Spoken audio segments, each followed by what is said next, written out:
Before I introduce today's conversation, I have a few special announcements to share with you all. I'm excited to introduce an intimate group counseling experience that will be starting on October 5th, taking place on Saturday mornings into the foreseeable future. Each session will last about 90 minutes and is limited to just 5 participants, providing a supportive space for rich reflection and genuine connection. There are only a couple spots left right now, so if you'd like to join this collaborative journey of deepening and discovery, reach out soon. Both my email and website are in the episode description. And if you're interested in future sessions, as participants come and go, I'd be happy to add you to a waiting list. Also, I will be hosting a 5-week online Earth Grief group beginning on October 19th. This small group will explore themes of earthly grief, love, and praise through meaningful dialogue, heartfelt reflections, mutual support, and rooted practices of resilience. If you'd like to learn more or reserve a spot for that, please get in touch also. Finally, I will be hosting a 1-day virtual event in late November featuring inspiring speakers, including some who have been part of this podcast project, all exploring the theme of resilience. So stay tuned for more details on that. And if you want, you can sign up for updates through my newsletter on my website's Connect page.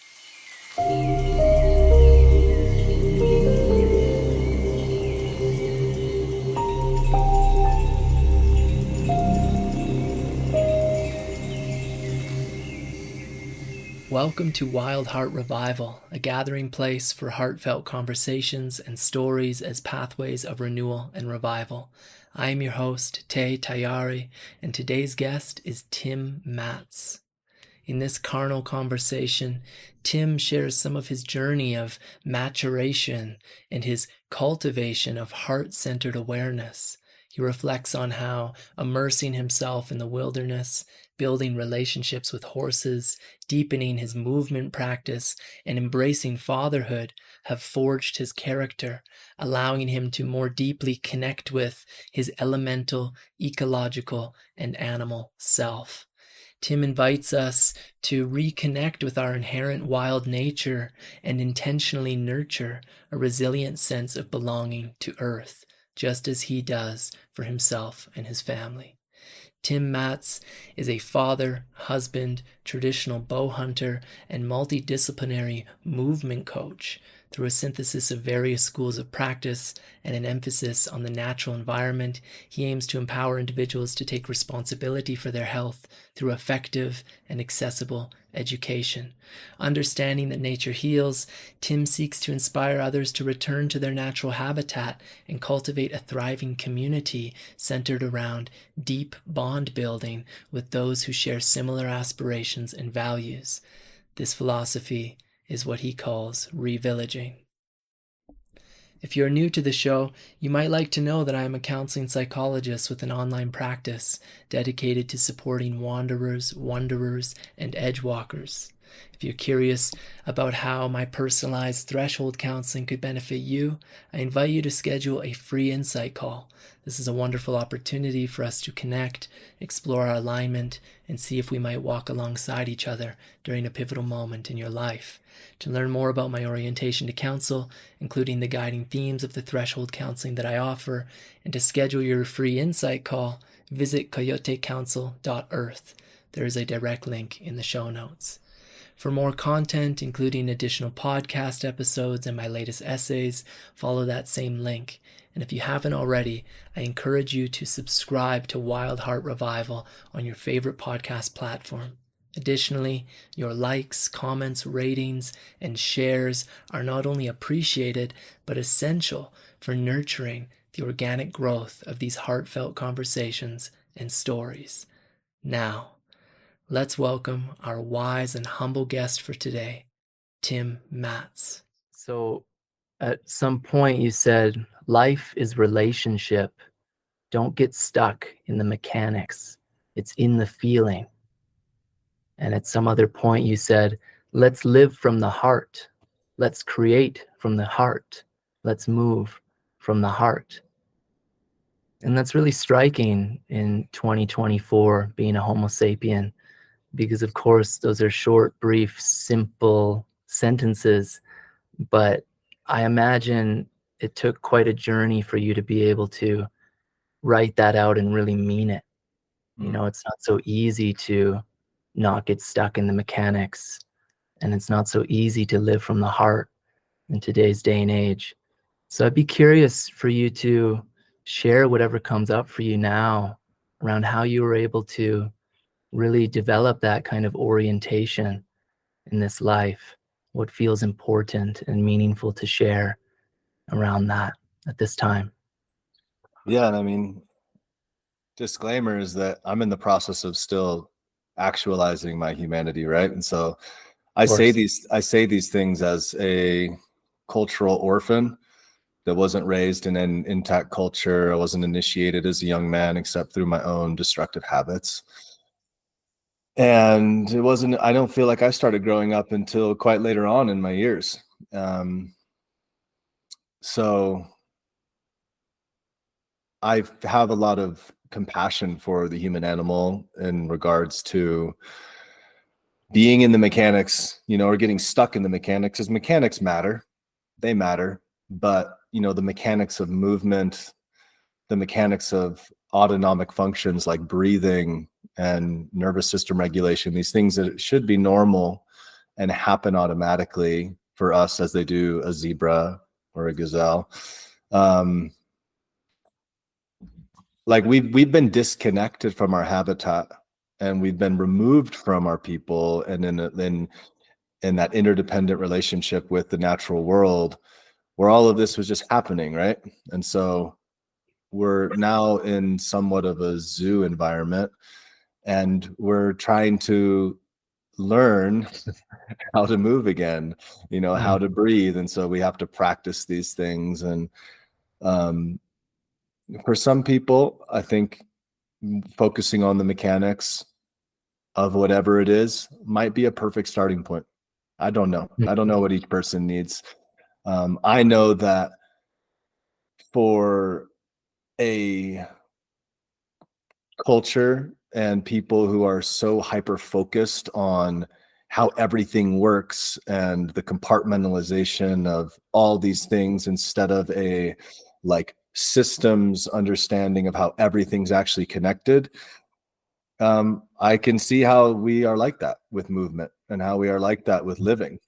mm, And we see that in like the biohacking world, you know, it's like this approximation of nature, and we're trying to grasp and feed ourselves these nutrients, so to speak, that we would normally have just through being, but we don't have that now. And so I can understand that too. But ultimately, I think when you're living close to your environment and you truly know how dependent you are on your water, you're dependent you are on your food, and all the relationships, and how like these plants out here, they are what feed the elk that I eat. And so like they're more important, they're most important, the plant kingdom, you know, like so there's like you start to live close to nature, you start to move towards your habitat, then it just becomes natural to like to live from the heart, so to speak, which is kind of a vague term, but from that sense of just like reverence, like it's not contrived, you're just you can feel that you are a piece of a organism, like one organism, and all the relationships matter and important. And so that brings a tremendous amount of like feeling for me mm, at least. And so I want to move from that place. mm, I want to create from that place. I want to like, you know, like even now when I went and got my water from the sink, I was ignorant. I can just reflect back right now that I missed an opportunity to pay attention to how lucky I am that I mm, have clean water coming from the like second largest aquifer in the world. That is like I'm nothing without that water. I'm just nothing. I die. You know, so like mm, um I'm trying to live more and more intentional like this, where everything that I touch, I'm paying attention to the degree that I see how important it is in the context of everything else. And I can continually grow smaller. I want to grow smaller. That's actually my intention, is to grow smaller and more just amorphous into my landscape. That's how I would like to grow old in this life. So yeah. Yeah, man, I agree with so much of what you said. I'd love to talk a little bit more about that feeling, and that you said that's kind of a broad statement, to live from the heart, but it's a really, really important one. Wondering, like growing up, you said you grew up in Colorado, which is where you are now. Do you remember a time when you were deeply attuned to your felt sense experience, to your heart's capacity to feel a living touch of the earth upon it? And do you remember a shift in that, like more of a dissociative shifting out of that and then a coming back? 'Cause that's my experience, being a young one and feeling really deeply, and then having some years of really falling out of that, and then now learning to come back to resensitize my capacity to really feel the living touch of the earth. So I'd be curious to hear what you have to say about that and your experience. Yeah, I mean, I love when I hear that people can recall their childhood so well and how they felt when they were kids, because I actually don't have that experience. My childhood is very hazy to me, and I'm not sure why that is, and it's okay. It just is what it is. But I didn't actually grow up in Colorado. When I say I grew up in Colorado, as we were chatting before this recording started, I mean that I actually started to move onto this path where trying to wake up and remember who I am, and recognizing my belonging on this planet. And so that happened later. That started when I was like 24, something like that. When I decided to leave, I grew up in Southern California, and just to give you some context, I grew up in Southern California, and then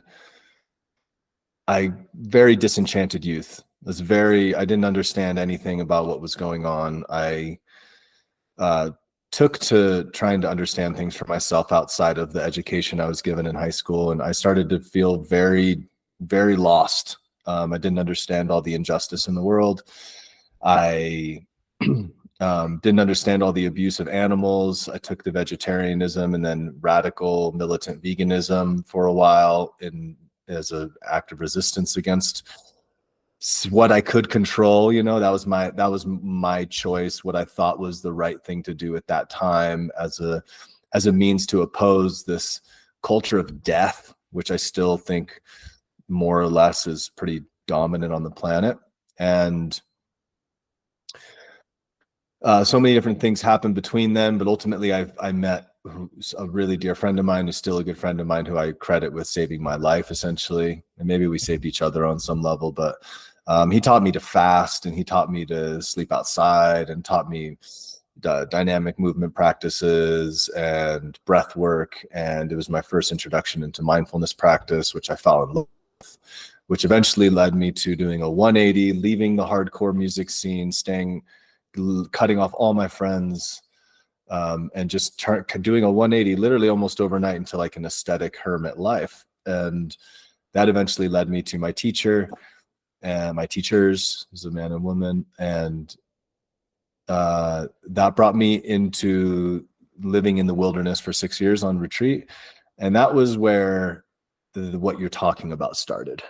That was where, and there were so many things happening at once. I think the wilderness was working me. My teachers were individually working me in unique ways. My teacher, my male teacher, was giving me internal practices that were waking me up and transforming my experience in consciousness. And then his wife was grinding me out into the ground, essentially teaching me to move my energy. It was a very left-hand path. It wasn't, from the outside, people probably be like, actually a lot of people think that, I was abused, or I was putting myself through things I shouldn't have. But the truth is that, like, I was going through an initiation. I was there voluntarily, and I still feel like I owe so much to them and hold them dear in my hearts, even though we're not in contact anymore. And I was forged there on the mountain, riding horses and just doing practice. And I had to remove myself from the world. And I started to grow up. I think I'm still growing up right now, but that was where I started, I just had to remove so much of the dross, like so much of the noise, cut through in my practice, and move my energy, get strong, enter into relationship with horses, which was its own process of transformation for me. And from that place, I started to care. I started to feel, that was where I started to actually recognize that, like, my heart is connected to this planet, and it's visceral. It's not conceptual. It's not woo woo. It's like, it's very just like when you live close and you remove all the noise and you're immersed in the elements, you start to eventually, hopefully, have the experience of your elemental body, and how it's just, it's a micro and the macro, right? Like, I am the tissues of the planet, and I will be again when I die. And like, that's like, when you know that and you meditate on that and you live that way, you start to hold your world as sacred, and you want to protect the planet, and you want to, you look at all of it as your home, and then borders dissolve and nations cease to exist and all this, right? And then you actually start to have what people are attempting to have through their internal practice, where they're trying to experience some level of unity and oneness with the universe. And I don't think that there's any one particular path to get there. I think it can happen through whittling spoons, honestly, but Yeah. you certainly can have a greater chance when you just immerse yourself in the wilderness and remove all the noise, which is why I think so many practitioners retreat, and go to the wilderness to spend time and remove the noise, is because, if you don't, you're living in the city or whatever. Now we have the city right here on our phones all the time, right? It's like, it's noise and it's food.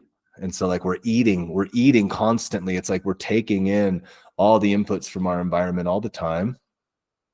And how is it feeding you? Like, what is it feeding in you?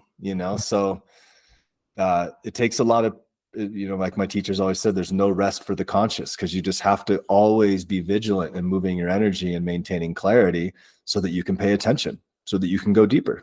And that takes a lot of effort. That takes practice. And so, brings me all around to everything that I do is really for practice. It's practice. It's all in the vein of self-cultivation and knowing myself, and in order to be a mirror for my children, and to raise them in a way where they feel like they belong on this planet, and they want to protect it as well.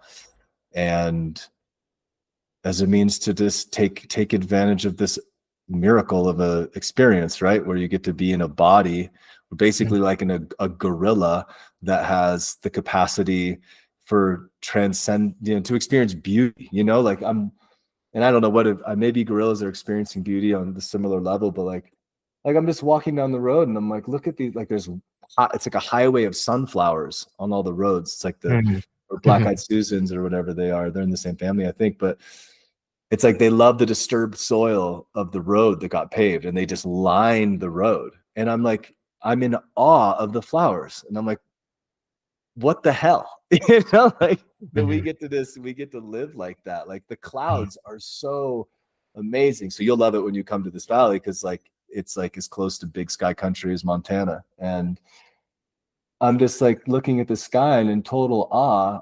And that's just an amazing thing. And the more that we can really pay attention, the more that we get to live like that beauty. And so all worth becoming more aware. Mm-hmm. Yeah. Wow, you touched on so many important points. I love that, how Earth is so grand in its ability to go into, as you said, disturbed areas and generate beauty from that disturbance, from that pain. And we just see it all over the place, in the crack in a sidewalk, in next to a human waste area, or as you're saying, on the side of asphalt road or dirt road, compact road, for there to be that's an opportunity for beauty. It Mm-hmm. really is an amazing reflection point when you begin to really recognize that and let it in, because Mm-hmm. then it invites us to think, well, how can we make beauty out of the disturbed soils within us, out of the cracks that are within us? How do we turn our pain into beauty, as Earth Mm-hmm. is consistently doing? And of course, we are of Earth. So I love that, man. Thank you. I'm also happy you brought up, um, you mentioned a few relationships, your friend and then these teachers in the wilderness, and how important they've been on along your path for becoming more aware of who you know yourself to be in the context of the wildness of this planet. But then you also brought up the horses, because I was thinking, how, like I mentioned that quote at the beginning, you said life is relationship, and to go out and spend time in the wilds for years and to have teachers out there is such an essential way of awakening this understanding that life is relationship, a deep bodily embodied understanding of that. And I'd be curious to hear a little bit more of the horses as well, just about your relationship to the more than human kin that you were immersed in during that time. Mm-hmm. Yeah. Yeah, my teachers and their relationship with their horses was definitely a very mystical relationship. And where I was at in my practice and time, I didn't relate with the horses exactly the same way, but the horses they just bring you into really solid embodiment. Because I mean, as soon as you like sit on the back of a horse, which is like one of the most powerful animals on the planet, they like are such deep feelers and so sensitive and so tuned in and so aware. um it's that like it's that experience of blending with another, which Mm, is an art form, and it takes it being, you have to be conscious, right? It's like, how are you blending? Are you blending with somebody? Which means, in my the way I would define that is like, can you share space together in a way where you're not like pulling on someone's energy? In this case, it might even be a horse. Can you surrender to an animal like a horse, where the relationship isn't on domination or fear, which I think often happens inside relationships with humans and horses. So there's so much there, right? Like, mhm, we have this relationship with nature where I think humans fear nature because they've been removed from their habitat. And instead of seeking to preserve, regenerate, and support, we just exploit nature for monetary and fleeting gains. And when you're with a horse, you're like, there's so much there. Where do I even get? How do I get into it? It's like, you're small on a horse. Like I feel humbled by their power, mhm, which is always a good place to be. mhm, And if the horse is nature, like, how do I show up to be in relationship with this horse, not on top of this horse? mhm, How do I work with this horse so that I'm not trying to control my horse, but I am, you know, I'm I am myself and solid and confident and can support them as well. And how do we live in that? How do we move interdependently with each other? Like, how do we mhm, blend essentially? And mhm, how do you do that with an animal that can't talk and is a deep feeler and is highly attuned to your environment? Like, there's so much to learn there. like you're on a horse and the horse is starting to have an experience and they're starting to wig out. Like, can we shift into being curious about why that might be happening? And can we expand our awareness to try and understand what they might be experiencing? Or do we immediately clinch up and go into a panic, stress state and try and fight and control the horse? Mm. And obviously easier said than done. And that's why it was a practice. I was mortified when I started riding horses. Mm.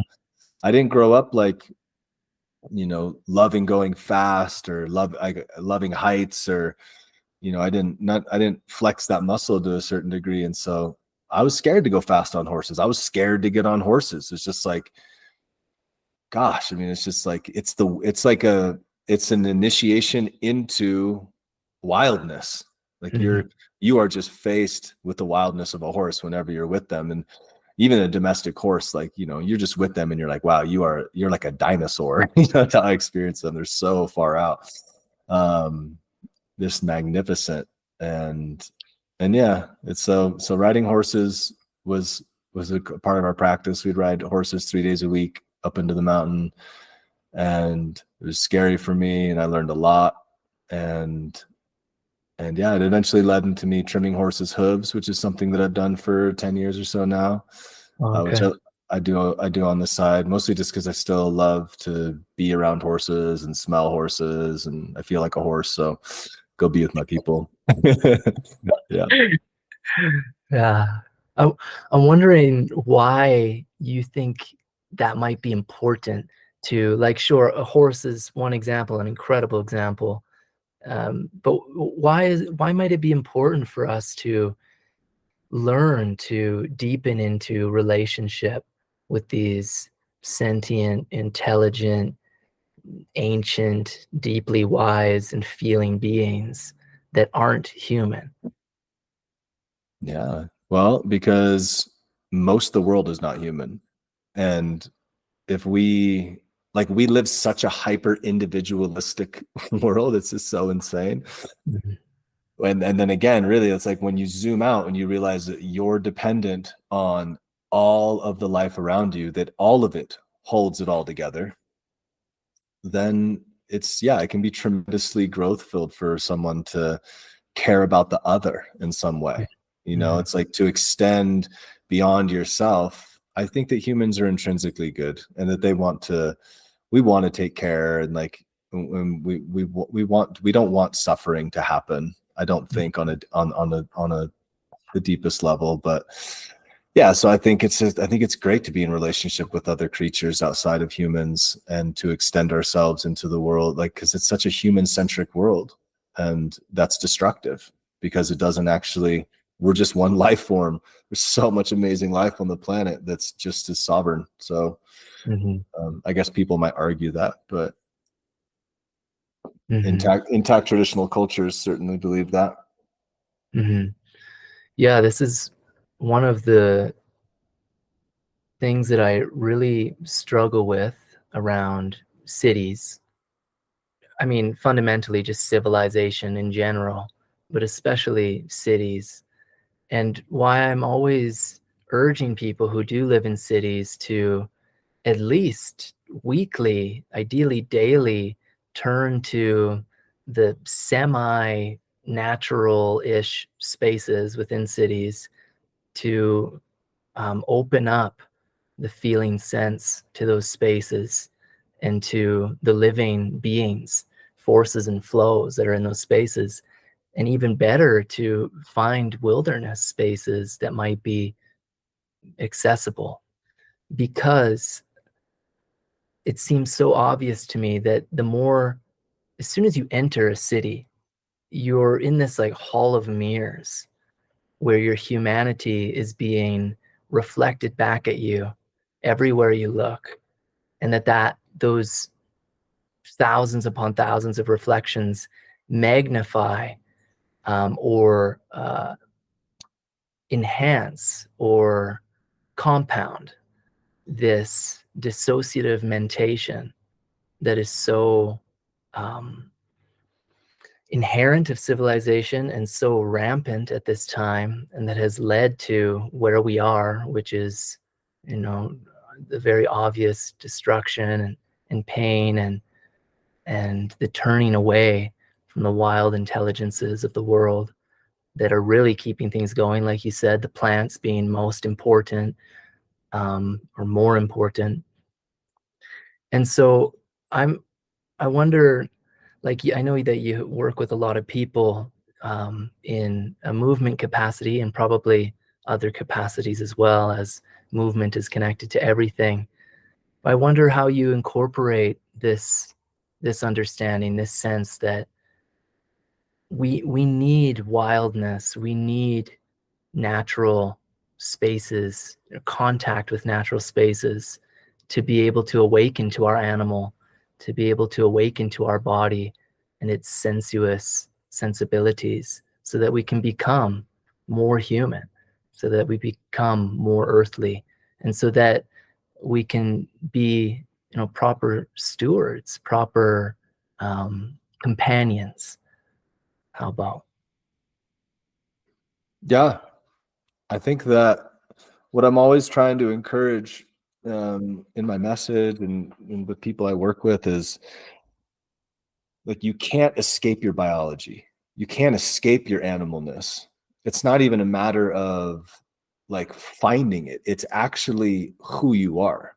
And I think that there's maybe it's a pitfall to think that we find it, because then it's this thing that's outside of us that's not really a part of us, but it's something it's some sort of latent potential. But I think that it's at the heart of human suffering is the fact that you actually are an upright walking mammal that needs nature. It's like a fundamental nutrient, just like all the other things that we prioritize. It's like you need a certain amount of protein to put muscle mass on. You need nature in the same capacity for so many things, seen and unseen.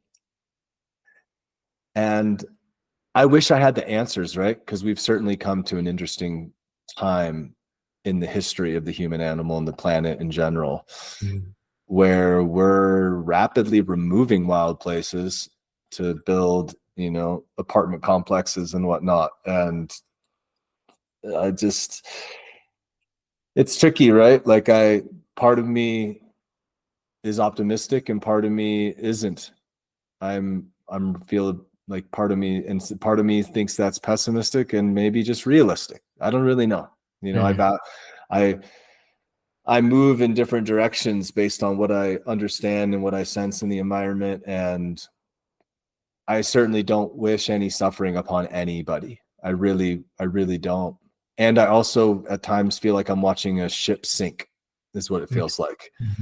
Like we don't have really any power to vote anymore. Or maybe we never did. I don't know. It doesn't seem like the voice of the people is ever really heard, and the sentiment implemented into policy or anything that might turn the ship around, so to speak. And that being said, I also know that the world is intrinsically magical, and there's forces seen and unseen that I just don't understand. And I certainly feel supported by unseen forces. So I encourage people to move back towards their habitat in whatever capacity they can.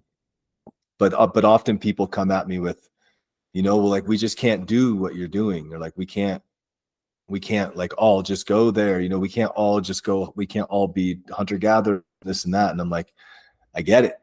And we actually are still just a hunter gatherer, transcendent, upright walking mammal that needs nature. Whether we've outran nature and technology has grown at such a rate that we think we don't need nature and we can conveniently meet whatever basic needs we need, but like, it's the fact still remains that, like, in our blood, we need nature. We need the magnetism of the Earth's surface. We need the natural light and all of its wavelengths and all the forms that it nourishes us.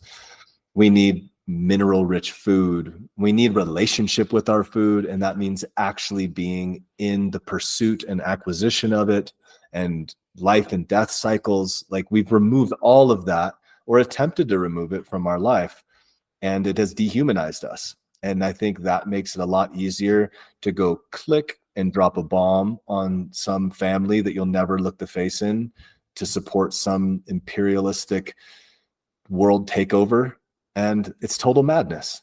And all of that's happening, and there's so much injustice, and we still need nature, so it's like always, it's like I feel for all of it all the time, and I do my best to pay attention in a way that seems reasonable and do what I can do on the ground where I live, revillaging, because I think that's where we have to create the real change. But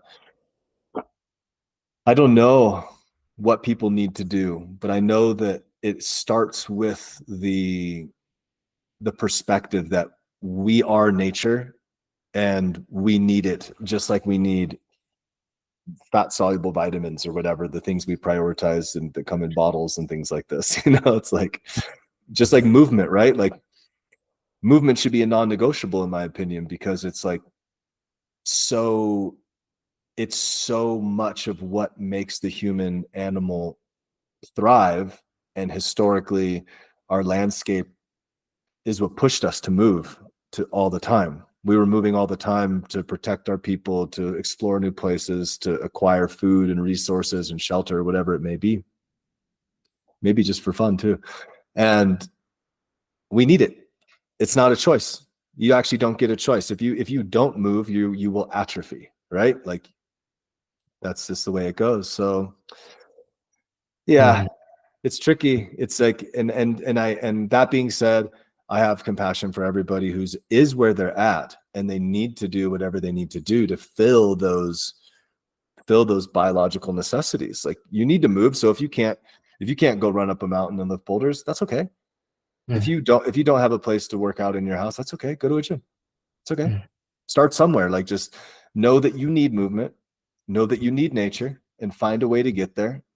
Get out into the first light of the morning instead of prioritizing your red light therapy, and go outside, And so if you can't get out if you don't have a sunrise or a sunset, use your red light therapy. It's okay, but just recognize that you need nature, that you are an animal, not an animal to potentially become one day. And then I think that would solve for a lot of our health problems, honestly. Yeah.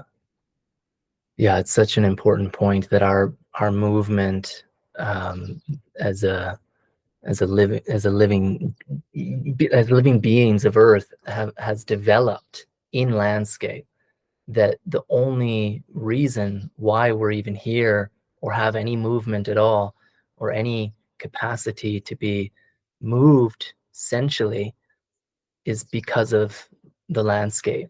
Mm-hmm. And traditionally, of course, because of the wildness of the landscape. And when I see, like, I agree, start where you're at, for sure. Absolutely. If you can't get outside or something, go to the gym to move. At the same rate, I just the other day I was in Guatemala City, which is really really painful place to be, in my opinion. But there's a few times that we drove by some gyms and they have these big windows. And there's this one time I saw someone on a treadmill. I haven't been in a gym in years just because of my lifestyle, and I don't feel drawn. I would go, if it presented, but I saw in this window this person running on a treadmill, and I just felt this like sadness. It can be balanced if I think about it, right? Like, okay, beautiful, they have the opportunity to move, maybe they have a really busy, difficult work life and so on and so forth. That's their time to really connect with their body. But there was this part of me that was like, whoa, they're just running on a machine in place, staring at a bunch of other machines and other humans in place inside of a square box with TVs up, in the ceiling, selling them things. And it was just sad, man. I just had this moment of like, oh, you could run outside, that is possible. But then you look outside and it's car fumes and cement. And so, I get that too. I'm curious to hear about your perspective around this. Just came up for me. I wonder, maybe you don't even want to go there, but like gym culture, the kind of over culture of gym life in today's day. just hear some of your perspective, not necessarily critique, but just to hear what comes up for you when you see these people that are so what seems to be like hyper focused on bodybuilding and spending hours in the gym and focusing on physique look and things like that. Do you contend with that in your work with people, and how do you? Yeah, what comes up for you in that? I mean, I see what's manifested with gym culture and all that as a perfect response to the culture that everyone was born into, you know. Mm-hmm. It's a perfect answer to competing in this strange this strange world we inherited. So um just thinking about, I've had a few experiences inside the YMCA over the um past couple years, which was my only experiences in a gym in the past 15 years. And I like going in there because Sure. like I go in there, and for one, I'm wearing, like you see me on Instagram, like I'm usually wearing the same stuff, like probably too long. And I go in there just wearing the same stuff, and I obviously look like a bit of a character. I've got a black arm, but I go in there and I love being the just the complete antithesis to the gym culture. Like I look I look maybe unapproachable to some people, and I just make it my effort to become everybody's best friend in there. Like Mm. I'm like, can I work in with you? Like, hey, what's up? Like because people are in there, and it's like, this strange kind of like, you know, testosterone levels are high, young men are feeling insecure, and but they're getting big. AirPods in. AirPods in, they're getting big, everybody's moving around, like, we're all here and we're a community working out together, which should be a unifying factor, which you think would make us all homies and we can have fun together. But we're all kind of like, are we going to fight or not? It's like this weird vibe inside the gyms, right?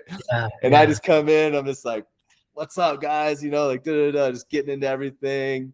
And it's always really fun, especially in the YMCA, because there's so many old people, and they're all, they come up, it's like the culture of older people that, especially the women, especially, were like, it's still okay from their generation to just walk up and like touch you, Uh, like come up and be like, oh my God, your arm, and just touch me. And I'm like, that's so funny that people do that. But anyway, so I've gone into the gym a couple times and had a great experience, and just been like, but I experienced the same sadness for sure. Like when I see people surrounded by televisions, running in place with AirPods on, just so removed from the heart of movement, because the heart of movement, in my opinion, is what's most important. It's like the mechanics of movement. All of that just came naturally from how the environment shaped us. And so we have the ways that the environment shaped us to move, mostly upright, walking, throwing, some climbing, some crawling, some carrying. And, but it was the environment. It was our people. It was moving for our people, moving through the landscape in respect for the landscape, knowing we needed the landscape, that like brought this depth to movement. Or at its end point, 30,000 years ago or something, it was just one, right? Like there wasn't like, I'm moving, oh, and then I'm going and doing my ritual and I'm praying or whatever, like it was just this constant, like it's just this like constant outpouring of the heart for like what you're doing, because you're always in the life death cycle. You're always aware of how dependent you are on the moose or wherever you're from. Like you're dependent on these berries to feed the bear, to keep the deer in check. It's like it's all just there. And the poor human animal has just been zooified. Like, what is that, Christopher? We were talking about Christopher Ryan before he wrote that Civilized to Death, right? I love that book. That's such a good book. And he does a great job of highlighting how it's like, essentially we're in these strange zoos, completely removed from our habitat. And it makes total sense why we'd be sick. Yeah. It makes total sense. It's like if you took a koala or an ape or something like that, and you put it inside a box under fluorescent lights and blocked out certain aspects of the light, put a bunch of televisions in front, gave them a ear pods so they can listen to toxic news, and you had them run in place, well, they would certainly lose that freaking that oomph, you know, Mm-hmm. like everyone's, you know, so many people, you know, and I don't know exactly what kind of, like, you know, there's so many niches in the movement realm, you know, there's like movement that is diversified into so many things, and all the factions seem to fight with each other and think that theirs is right and this and that, and there's a whole biomechanics faction now where it's like you're just focusing on the mechanics of how the human is supposed to move, and once you optimize your mechanics of how you move, then you'll have like somehow fulfilled your biological imperative. And I'm like, how would that ever work? Like if you took a wolf and like a wolf running it's like a wolf mimicking a hunt, you know, it's like it's a hamster running in a ball, like it's removed of the entire essence of their existence. It's just how they move. It's the mechanics. It's not the why. And that's going to leave a lack of fulfillment, in my opinion. And I think you see it, and you see it in some of these practitioners that haven't bridged it, you know, like bridged it into relationship with nature. And nature is like this novelty that is like something you go and kind of recreate to every now and then if you have time. Otherwise, you just sit inside and feast on the news and feast on television and movies and TV series and whatever's on your phone. And it's quite maddening, actually, if you zoom out. And that's like when you actually like live, like you live in Guatemala, I'm assuming someplace in nature, or at least you spend time in nature. I love reading Martin Prechtal's books and all of his stuff. And so that's my only connection to Guatemala. But I'm at like the lake. I'm at the lake that he was living at. Lake Atitlan. Atitlán. Yeah, nice. Cool. Yeah. Yeah, what a special being. He's actually out here now. Oh, he is. Oh, okay. He Wow. lives I'm three living hours on the away from where. property of one of his friends. Oh, cool. Who's this old white dude who's like deeply steeped in, he can speak like the Mayan languages here, and Wow. he's incredible. Yeah, so some cool old white dudes that have made it down here and really embedded themselves, which is fascinating. Yeah. Cool. Yeah. He has his Bolad's Kitchen, which is school, is just down in New Mexico. Where is it? It's outside of this one hot spring. Anyway, type of things you don't even disclose on a podcast. I tell you in secret.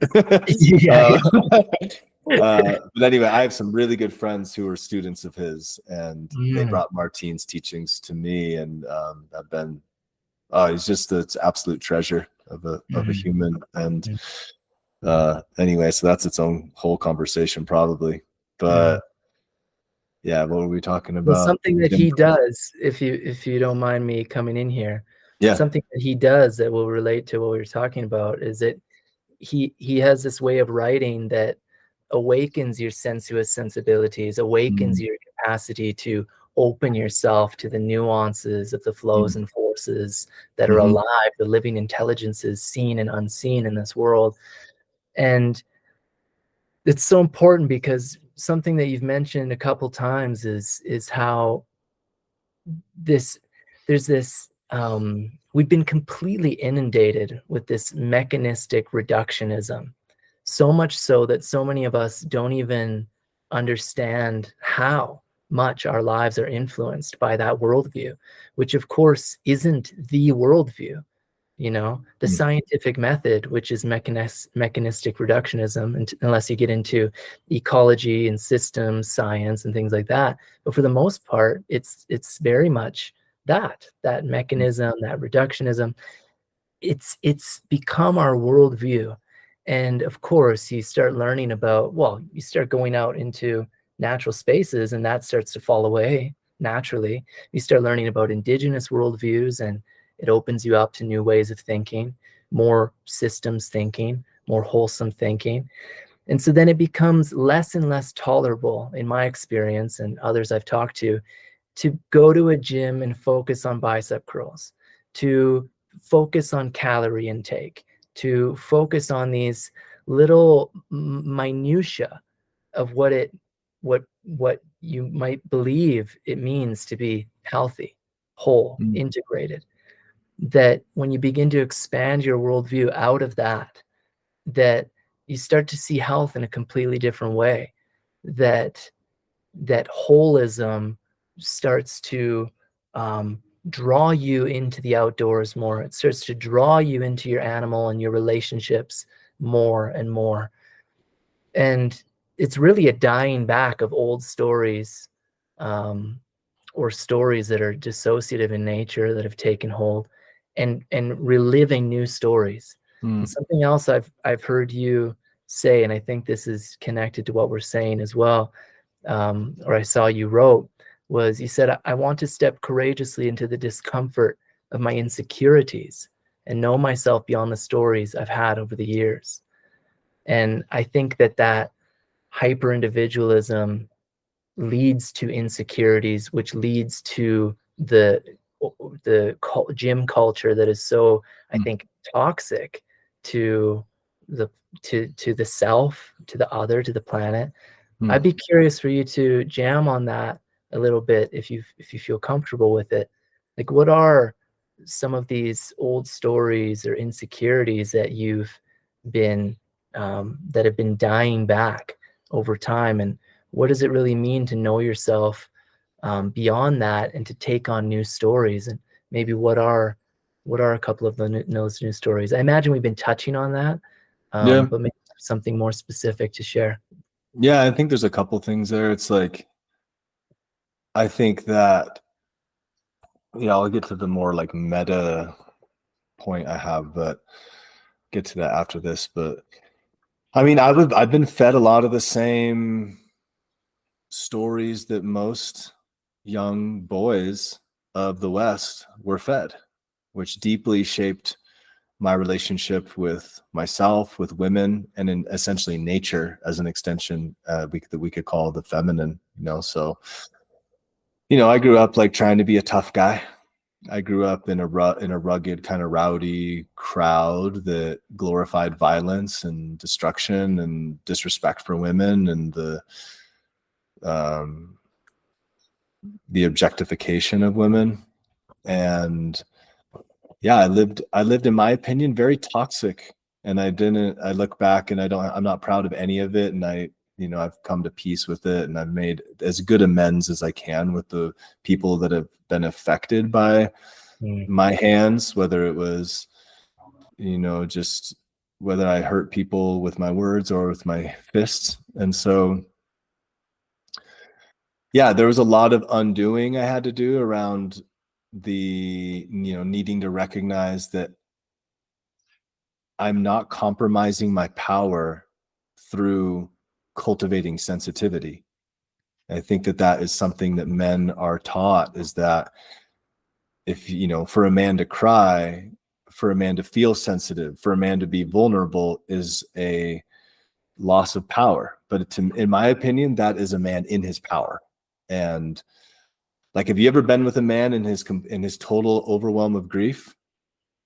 You haven't witnessed power until you've been with a man or men who are in the throes, the full expression of their loss. mm, It's yeah. courageous. It's courageous because it's painful, and Mm, it takes a lot to go there and honor what you've lost. And so I'm always, and I've had this, I've been fed the story that I'm really stoic and I'm really strong and I'm really like just kind of like solid and stuff like this. And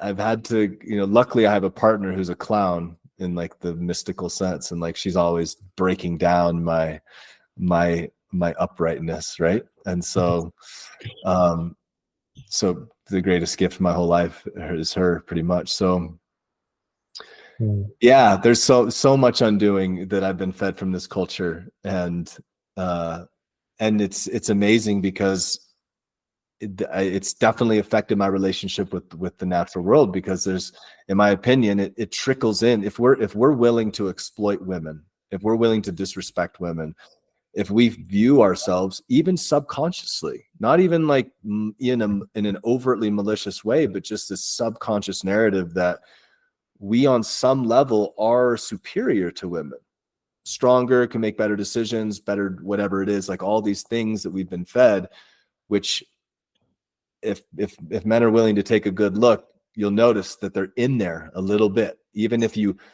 don't want to believe that that's in you at all. And you'll know, that was where I first noticed it was in me, was that I had this knee-jerk reaction to defend myself, that like none of those things were in there, but like it's just the way I was raised, and it's okay. It's okay, but we can take responsibility for it. But I think that if we raised kids that respected women and respected their own feminine nature, the own sense, the sensitivity, the vulnerability, the emotional fluidity, all that stuff, if we did that, then they would have a much more coherent relationship with nature. That's just the way it is, because there's actually no separation between that. It's like micro and macro. And so, yeah, I think there's been a huge deconstruction for me around my relationship with my own nature, my own sensitive feminine nature, the receptivity, the ability to listen deeply.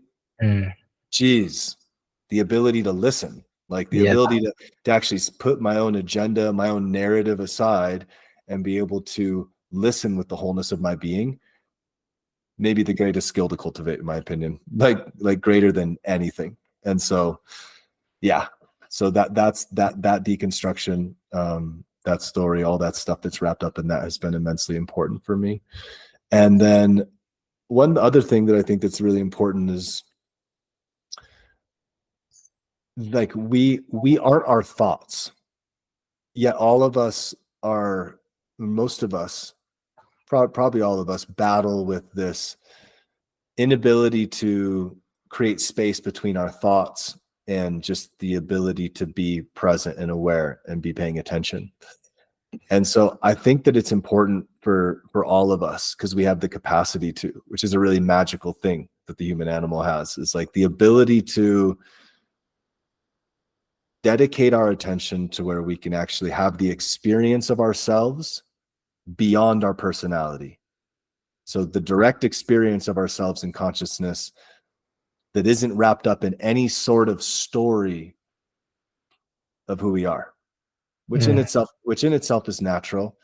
Like we were shaped by our environment, and having this small sense of self that, has all these tastes and all these, opinions and these worldviews and all this stuff, like that's all okay. It's okay. It's a part of the equation, but having the ability to actually experience yourself beyond that, essentially having transcendent experiences. And I don't think that has to happen through psychedelics, but it can and does for some people. But to like stabilize it in real life through nothing other than your own attention, which can be done simply through many different schools of practice, and everyone has to find their own way. And I don't think there is one way, but it is something that I think is essential for humans. I think if it was prioritized, things would be a lot different on this planet, because we wouldn't be run by the stories, like we wouldn't take everything so offensively. We'd be able to sit, pay attention, and witness the miracle of our life more clearly. But everybody's just so, we're all, in this dualistic experience, and we're, there's so much stress, and it's such a strange world, and it takes a lot of courage to step into any of those paths. But I think that's another thing that's really, really important. Yeah, you mentioned earlier on there that it's courageous, and I would completely agree. And I was really bolstered by learning the root words for courage, and that it means to be with heart. To be courageous is actually to not force your way into being something that you're not, or to become something that's better than what you were, or to, right? But it's to actually drop into the essence of your being, to your felt sense capacity to really be with the nuances as you're speaking to be with the subtleties, to be with the sensitivities that are so inherent of our being, to be with our hearts. I know that you have to get back to being with your family, man. This has been so wonderful. I have one more question for you. I also have been talking a lot about this lately with people, and it's something that I also learned the root words of discipline, and that it's connected to, of course, the word disciple. And so there's this interesting orientation that we can have if we start to see discipline not again as this forcing, like I got to get up at 4 a.m. and do this thing because I'm grinding and I'm working, but that you're simply becoming a disciple of something that's greater than you. You know, you mentioned the word transcendence many times in this conversation, that you're transcending your own individual story and giving yourself to something bigger. And so I'd be curious to hear what you feel really is a focus of your discipline these days. Yeah. Are you a Well, disciple? I like that etymology, like, because I think that that's really at the heart of it. Like, and that, like, that's been lost on today's workout culture. Discipline has become this like self grind for aesthetics and for PRs and all this stuff, and to just like to crush the day. But it's like, Yeah. It's, I like that. I really like that. Thank you for sharing that. Discipline is comes from disciple, because if it's not connected to the bigger picture, then it's fruitless, in my opinion. It's just, you just burn out. And I think that that's natural, because humans are like, it's like, most people are like, eventually it's just like, just for myself. Like, it just doesn't, it doesn't feed you in the same way. So I'm always training to be able to wrestle my kids into my 80s and whatnot. You know, my grandkids, I want to wrestle my grandkids. So I also want to pursue elk with my grandkids. I want to just be able to do it all. I want to be that mirror for my kids. That's like one of the main things. Once you have kids, it's a different story. Now it's like, for me, and I guess the world would be a different place if this was true for everybody, but like a full reprioritization of why I do what I do and how I show up in my world, is because I'm like, my kids are learning from me constantly. They're mirroring how I talk to their mom. They're mirroring like everything. Like, I was just this morning, I go out and Angus, my 1.5-year-old, he's got the fireboard and he's got the willow and he's going like this, and he's doing this, you know, he's doing it all sloppily and it's falling out, but he's just his little naked 1.5-year-old self standing up trying to do friction fire, because that's what he sees his dad doing, you know. And so it's like, this is our opportunity. Like, I'm here, I've arrived. Now it's like, it's a non-negotiable for me, because I'm like, I need to be able to carry my kids with ease. I need to be able to defend them. You know, I need to be able to, all the stuff. I just want to be able to do all the stuff as long as I can. And I like to experience ease in my body for my practice. You know, if you're in chronic pain and you're feeling incapable and you don't have a certain level of strength in your tissues, it's a little harder to be present in your life. It's hard enough when you have a totally sound mind and body to be like totally patient with your kids. It's the hardest thing in the world. And when you have chronic pain, it's going to make it even harder, you know? So it's like, the body is the lowest hanging fruit in a world where we feel like it seems like we have no choice over so many things. Like, I can choose to get up and get inside my body and move. I can choose what I put inside my body. Other than that, life's unfolding and it's a mystery. But yeah, so I'm trying to do my best to be the mirror I can, be a living legend for my kids, so that they can just be better than me, which they're already on route to be. And so I love the ability of being able to help people, and like to deal with my environment, and to be like, oh yeah, I want to go do that. Like, I want to go hike up to the top of the lake. And like, have I been training my cardiovascular system on the treadmill? Have I been doing anything in particular other than just like the slow burn of like constant cultivation? No, but that's all I need. And it doesn't take a ton, but like I can go up to the top of the mountain. I can do it with my nephew, which he had just gone for the first time. And like, I want to be there for those experiences. So that's my why. Yeah. Yeah. Beautiful, man. Again, thank you so much for this, for finally making this happen. It's been really nourishing for me, and I'm sure it will be for whoever decides to tune in. Is there anything you want to say at the end of this? Direct people in any particular way to your work, or anything Sure. to tie together?